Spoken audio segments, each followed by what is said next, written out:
እዙ የጽንፈኛና የአሸባሪ ቡድኖቹን ከተደበቁበት በመለቃቀም የተሳካ ኦፕሬሽን እያደረገ እንደሆነ ተገለጸ። ስድስተኛ እዝ ግዳጅ እየፈጸመ በሚገኝባቸው በአማራና ኦሮሚያ አዋሳኝ ዞኖች የሰላም አማራጭን ባልተቀበሉ ርዝራዥ የጽንፈኛና አሸባሪ ሸኔ ቡድኖች ከተደበቁበት በመለቃቀም አካባቢውን እያጸዳ እንደሚገኝ የእዙ ዘመቻ ኃላፊ ኮሎኔል ፋሲካ ወርቁ ተናገሩ። እዙ ሰሞኑን ባካሄደው ልዩ ኦፕሬሽን ሰራዊታችን እስካሁን ባልደረሰባቸው እጅግ ፈታኝና አስቸጋሪ በረሃማና ሸለቆ ቦታዎች ድረስ መንገድ ጠርጎ በመግባት በተለይ በኦሮሚያና አማራ ክልሎች አዋሳኝ በሆነችው ደራ ወረዳ ውስጥ የሚገኙ ባይት፣ አቦጎዶ፣ ኦሞቦኒያ፣ በሬሳ ገብሩ ተብሎ በሚጠሩ ቆላማ አካባቢዎች ባካሄደው ስምሪቶች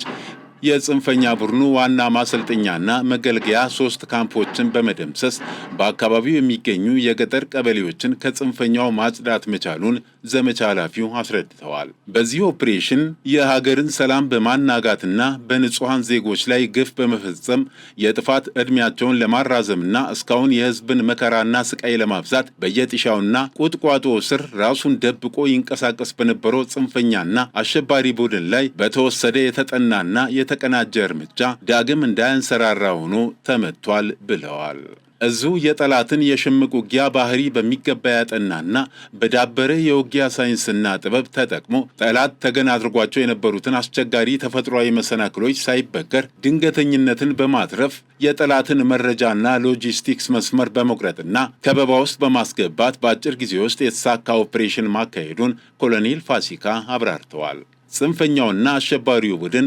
እየደረሰበት ያለውን ከባድ ኪሳራ ተከትሎ ሳይወድ በግድ ተገዶም ቢሆን እጅ እየሰጠና እየተበታተነ ሲሆን በነበረው ኦፕሬሽን የቡድኑን አባላት ሲደመስስና ሲያቆስል የቡድኑን አባላት ጨምሮ ክላሽ፣ ብሬን፣ መትረየስ፣ ኤስኬኤስ ጠመንጃዎች፣ ቦምብ፣ የወገብ ትጥቅና በርካታ ተተኳሾችን ሞተር ሳይክል በቁጥጥር ስር ማዋል ተችሏል ብለዋል።